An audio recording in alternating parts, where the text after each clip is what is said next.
हमें इस क्वेश्चन में दर्शाना है कि जो धनात्मक संपूर्णांक होता है वो 2q के रूप का होता है तथा जो धनात्मक विषम पूर्णांक होता है 2q+1 के रूप का होता है, जहां q एक पूर्णांक है। तो देखो इसे हल करने के लिए एक धनात्मक पूर्णांक a मानेंगे। तो माना a कोई धनात्मक पूर्णांक है, a कोई धनात्मक पूर्णांक है। फिर जो b की वैल्यू होगी b बराबर देखो जो b की वैल्यू होती है क्वेश्चन से देखते हैं। तो जब b की वैल्यू होगी q की मल्टीप्लाई में है 2, तो यहाँ पर हो जाएगा b की वैल्यू हो जाएगी 2, b की वैल्यू हो जाएगी 2। तो यहाँ पर यूक्लिड विभाजन प्रमेय का लगाएंगे, तब यूक्लिड विभाजन प्रमेय का, तो जो हमारी यूक्लिड विभाजन प्रमेय का होती है वो होती है a बराबर bq प्लस आर। a बराबर होती है bq प्लस आर, लेकिन एक इसकी कंडीशन होती है जो r होता है वो क्या तो 0 से बड़ा होगा या 0 के बराबर होगा, लेकिन ये b से छोटा होता है। b से क्या होता है? छोटा। तो देखो यहाँ पे b की वैल्यू 2 है, तो यहाँ पे b की वैल्यू 2 रखोगे तो a बराबर आएगा 2q, a बराबर 2q प्लस में आएगा r, देखो तब देखो हमने कहा जो r है क्या है r, ये क्या था 0 से बड़ा होगा या 0 के बराबर होगा, लेकिन b से कैसा होगा? छोटा। तो यहाँ पे जो b की वैल्यू है हमारी 2 है, b की वैल्यू कितनी है हमारी 2। तो जो तब r के संभाव मान,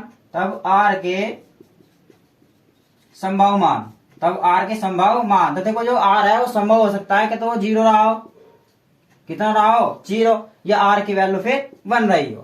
कितनी रही हो? 1। तो जो r की वैल्यू है हमारी 0 और 1 आ गई। जो r की वैल्यू है वे इस समीकरण में रखेंगे 1 में। कहां पर हुए? 1 में। तो r बराबर 0 रखने पर तो देखो r बराबर 0 रखते हैं तो यहाँ पे इक्वेशन आएगी a बराबर आएगा 2q प्लस 0। तो देखो हमारा इसको जो समीकरण है 2q प्लस 0 है, इसमें से हमारा 2 कॉमन आ जाएगा।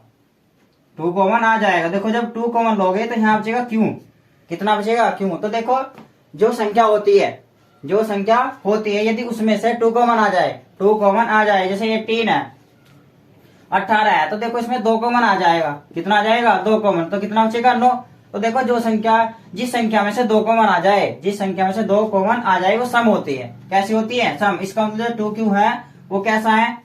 सम है। कैसा है? सम। अब रखते हैं r बराबर 1 रखने पर, तो देखते हैं r बराबर 1 रखने पर क्या होगा। तो a बराबर आएगा 2q प्लस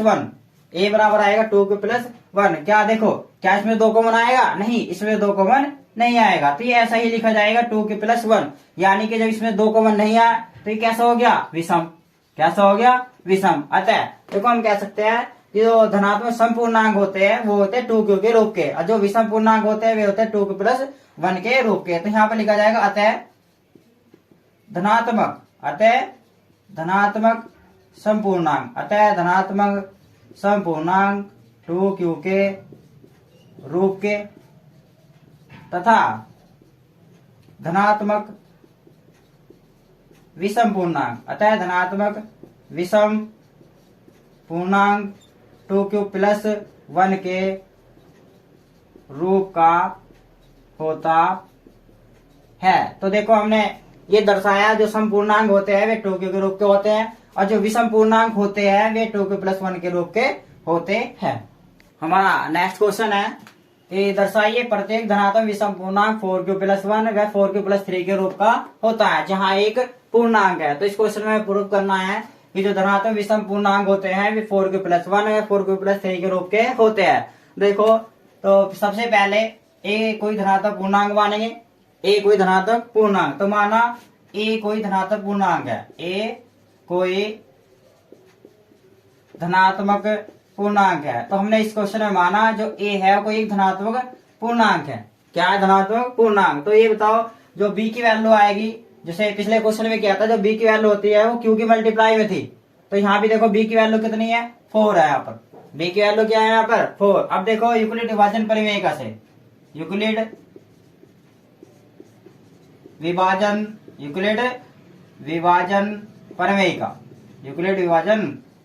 यूक्लिड विभाजन प्रमेय का होते हैं वो होती है a बराबर bq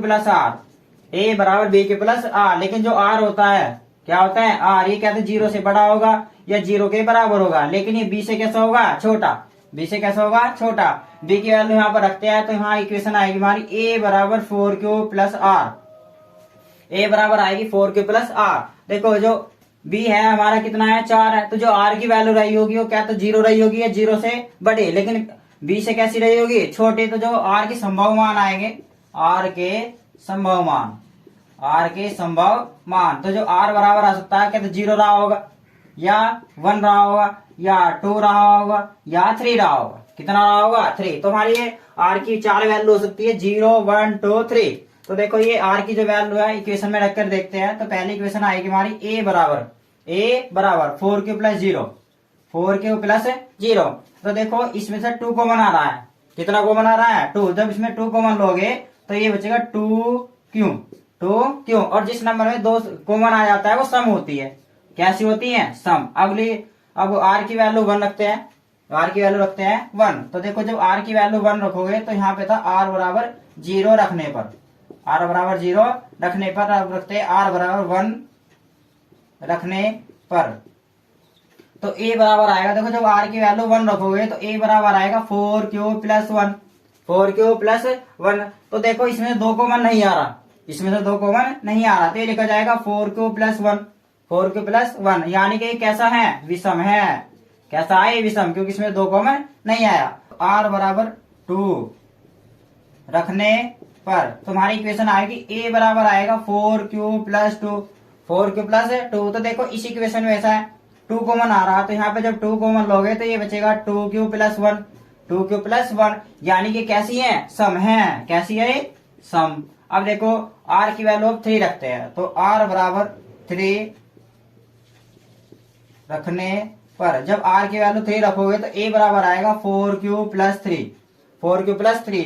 तो देखो इसमें से 2 कॉमन नहीं आ रहा, देखो 4q में से 2 कॉमन आ रहा है लेकिन 3 में से कॉमन नहीं आ रहा, तो इसको मतलब ऐसे लिख दो इसे 4q प्लस 3, यानी कि कैसी संख्या है विषम, कैसी है विषम। तो देखो हमने देखा जिनमें से 2 कॉमन आ रहा, जैसे ये 2 कॉमन आ रहा है 4q में से, इसमें से आ रहा है 4q, यानी कि कैसी है सम। एक 4q प्लस 1 है, ये कैसी है विषम। 4q प्लस 2 कैसी है सम, क्योंकि इसमें क्या कॉमन आ गया 2, लेकिन 4q प्लस 3 में से कॉमन नहीं आया, तो इसलिए कैसी है ये विषम। तो देखो हमने देखा इनमें से जो 4q प्लस 1 है ये कैसी है विषम, एक 4q प्लस 3 कैसी है विषम, और हमें यही प्रूव करना था कि जो धनात्मक विषम पूर्णांक होता है 4q प्लस 1 और 4q प्लस 3 के रूप का होता है। तो देखो यहाँ पे 4q प्लस 1 और 4q प्लस 3 ये कैसे है विषम है, तो अतः 4q प्लस 1, 4q प्लस 1 व 4q प्लस 3 विषम पूर्णांक है, कैसे है विषम पूर्णांक। तो इससे हमें ये पता लगता है जो धनात्मक विषम पूर्णांक होते हैं 4q प्लस 1 और 4q प्लस 3 के रूप के होते हैं।